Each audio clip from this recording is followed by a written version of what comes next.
presented a solid defensive position, facing an uncertain frontier.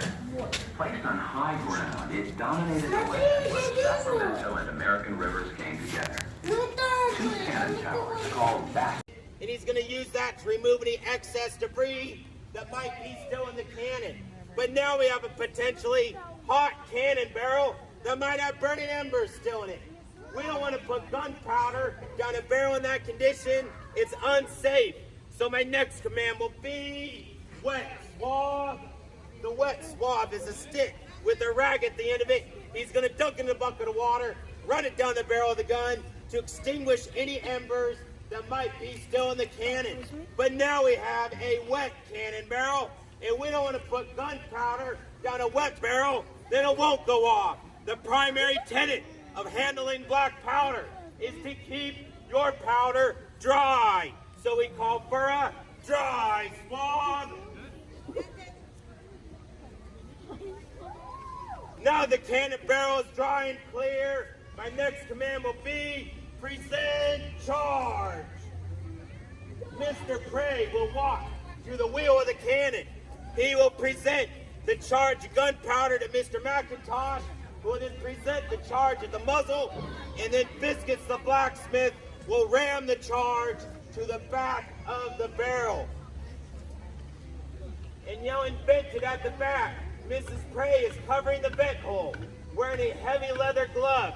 She's preventing any air coming in or out of the vent, such as air that might waft over a burning ember from one of our fire pits. Now that the charge has been rammed, my next command will be present shot. This is when we would load the cannonball, but we are not doing so today. So disappointed.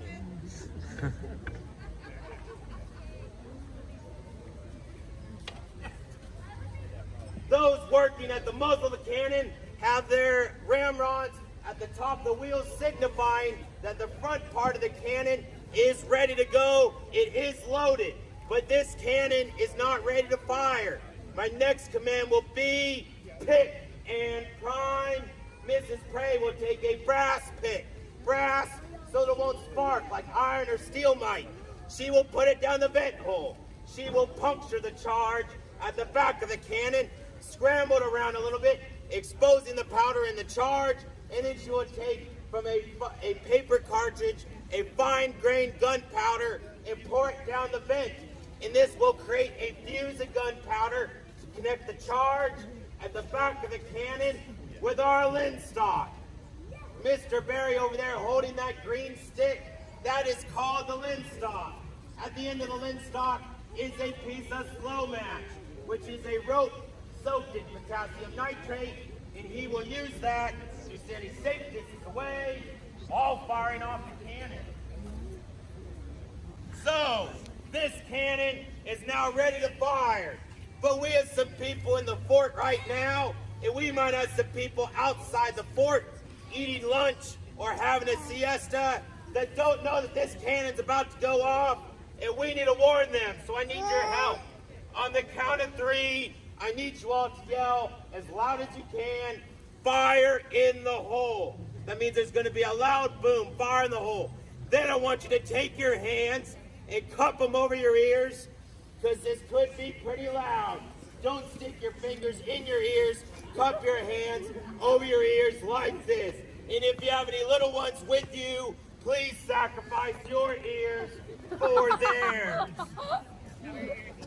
Are we ready, folks? All right, on the count of 3, fire in the hole. 1, 2, 3. Fire in the hole! Gun crew, prepare to fire. Fire one ready, Mr. Prey. Mr. Barry.